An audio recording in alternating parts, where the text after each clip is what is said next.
Now, Connor, I want to move on and talk about some stories coming out of Israel that I think are really important. One thing that happens in Israel is that in the West Bank, the Israeli settlers regularly attack Palestinians who they want to leave their homes for whatever reason.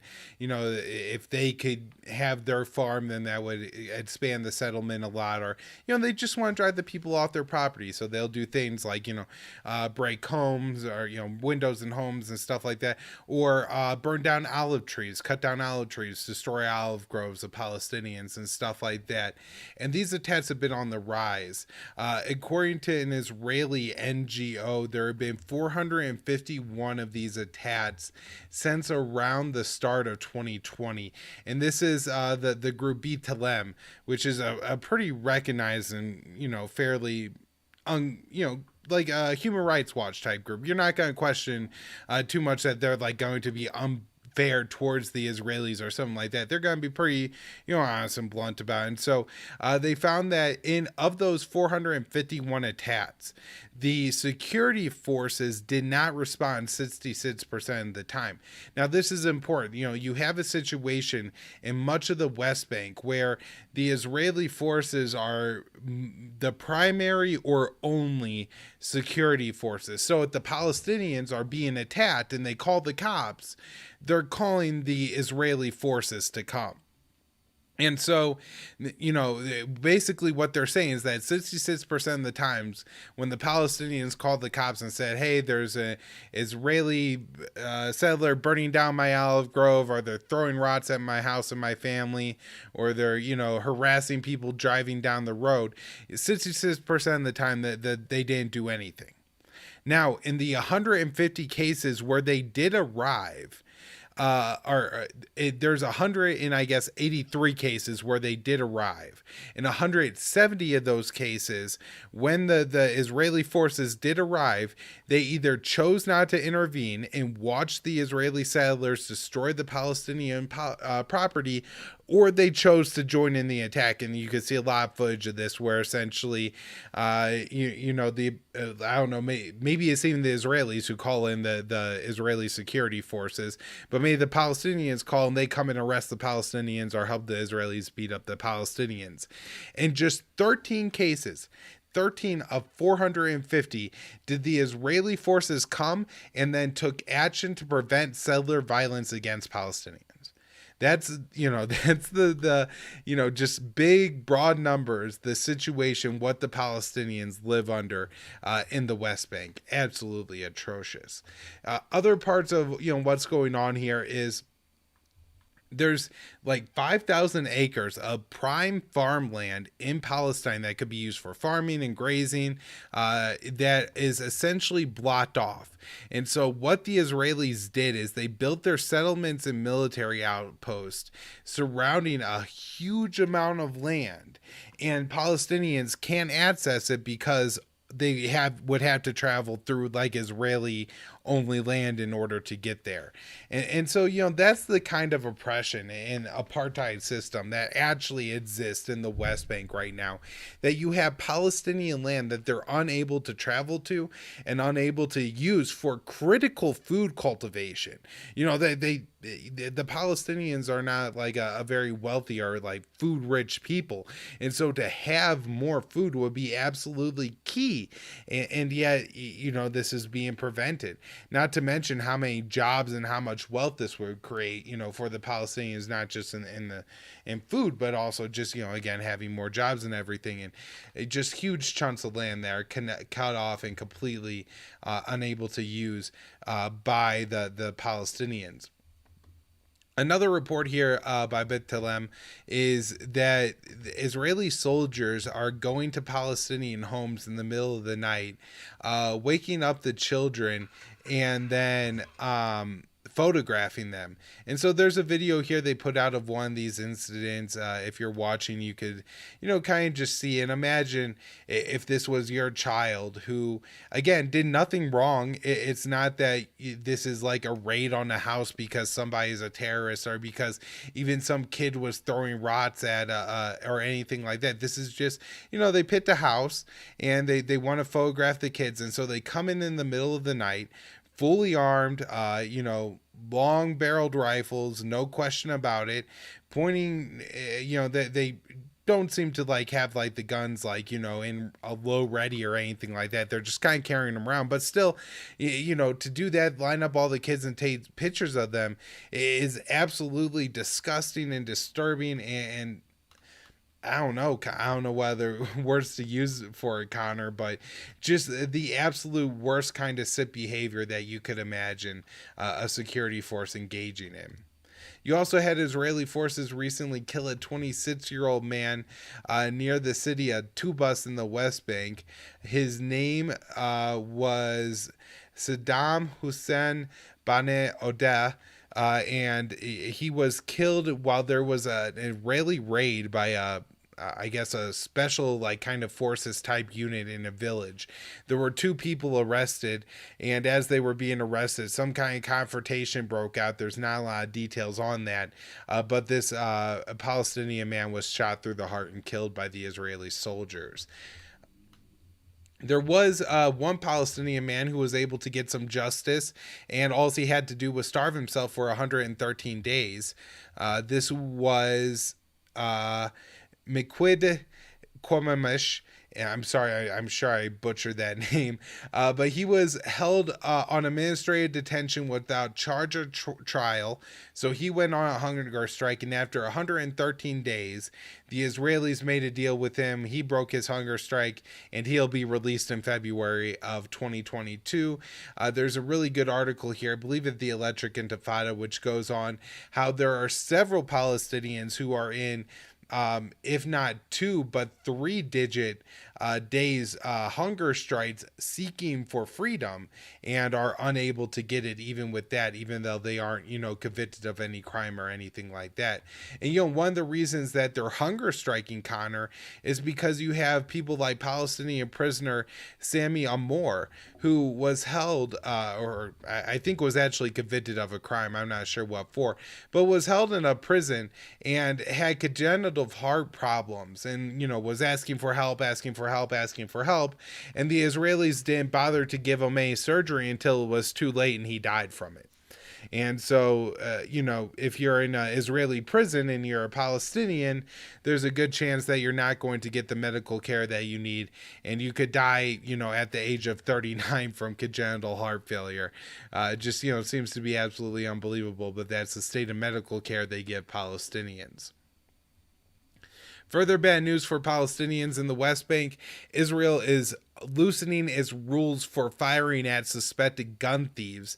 Now places where there's our training areas are around military bases. If there's a suspected weapons thief, the Israeli soldiers will be able to fire on the Palestinians. Now, my guess, Connor, is this essentially means that if anybody's killed in any of these areas, they'll be able to say, I thought that person was stealing a gun, and then claim that the shooting was justified, because being able to shoot a suspected gun thief is is really almost the same as Duterte's drug war in the Philippines, which has been widely internationally condemned, where he allows anybody to just go out and kill any suspected drug user or dealer. And that's one of the situations. Now, the other thing that goes on here that's really important is that military training areas are oftentimes entire Palestinian towns or refugee camps where Israel choose to carry out like training exercises. And so if they have a training exercise in a Palestinian refugee camp or something for a couple days, that essentially means anybody they claim is a suspected weapons thief during that time, they could fire on. This hasn't deterred the U.S. from doing everything it can to support Israel. U.S. Ambassador to the UN, Linda Thomas Greenfield, recently traveled to Israel. She rejected meeting with the 6 Palestinian groups that were spied on by the Israeli government and then labeled as terrorists, but she did go tour around with the Israeli government and promised that we would help them replenish their Iron Dome system, which, as Connor pointed out early in the show, is essential to keeping up the Israeli apartheid system. The US and UAE also helped broker a deal between Israel and Jordan, where Jordan is going to build a massive solar power farm and then export that energy to Israel. And in exchange, Israel is going to export desalinated water towards Jordan. And I'm not sure how much it cost the US and UAE to put this deal together, but since they negotiated, I guess they're, somehow involved. Also showing Biden's commitment to Israel is that the U.S. is going to sell F-35s to the UAE. The reason this is showing commitment to Israel is that the sale of F-35s to the UAE was promised under Trump in exchange for the UAE normalizing relations with Israel. The UAE is a major human rights violator in Yemen and against their own population. It's extremely disturbing that we're selling advanced weapons to that country. And again, it's only going through because we're wanting to have the UAE be bribed into normalizing relations with Israel. Want to mention real quick something going on in Israel that's pretty important, and that is the trial of former Prime Minister Benjamin Netanyahu. Him and his wife are on trial for corruption. There's a couple accusations against them. The trial has been delayed several times, but the most recent delay was because a new person has come forward, or somebody who was already interviewed, possibly had already given information, has now given new information that she says was recently remembered as important, where I believe an Australian billionaire gave several very expensive pieces of jewelry to Netanyahu's wife. And so it seems to be maybe a cascade coming at Netanyahu now, as he's, no longer the prime minister, and now there's more charges coming out against him. This could be, the final, fork in Netanyahu, and his political career could finally be over. The U.S. and Israel have started a joint task force to combat ransomware attacks, and I think Connor might mention this in the segment on Iran.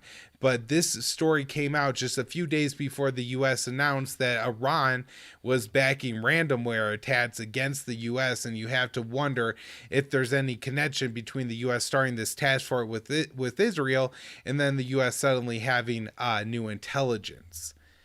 So Netanyahu is out in Israel, of course, and one of the things that happened during the Netanyahu administration is he was very close with Trump, and this created something of a bipartisan effect towards Israel in the U.S., and I think this also coincided with the groups like Human Rights Watch naming Israel an apartheid country. So, you have progressives that have been good all along, like Rep McCollum or Ilhan Omar, Rashid Tlaib. But also, Ayanna Pressley now in AOC have been a little bit better on Israel, although in AOC's case, not all that much.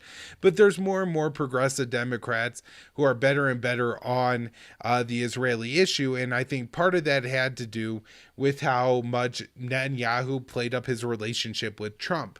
Now that Netanyahu is gone, now that Trump is gone, Israel has seemed to reset its relationship with the U.S. as a more bipartisan relationship, and the new Israeli government says it's very happy with the Biden administration. He said, this article outlines that essentially what the Biden administration has done towards Israel has been to follow, the Trump policy. It supported the war in Gaza. It kept the embassy in Jerusalem.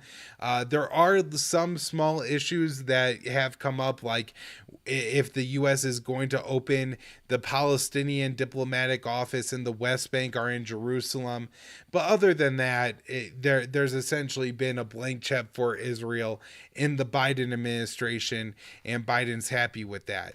One interesting story, Connor, is the Israeli spyware firm, the NSO group, that's technology has been used to spy on politicians, activists, journalists, Palestinians, everybody, not everybody, but I think even Jamal Khashoggi, right? Lots of people have been spied on with this technology, and since the US sanctioned it, it's now at risk of default. And Moody's, the credit rating company, actually cut the company's credit rating by 2 notches. Now, I don't know finance. I'm not sure exactly how at risk this NSO group is, but there's like $500 million of debt that's possibly at issue here. It sounds quite significant. So, never a fan of sanctions. However, targeting this particularly Israeli firm seems to have had a pretty negative impact for them, which is good because they do absolutely atrocious things around the world. Connor, I think that's most of the stuff I had on Israel that isn't related to what's going on with Iran. And so I want to turn it over to you now and let you talk about what's going on between Israel and Iran, US and Iran. We have talks that are supposed to start next week between the US and Iran, and so I can only imagine Israel is going to be lashing out in the next few days.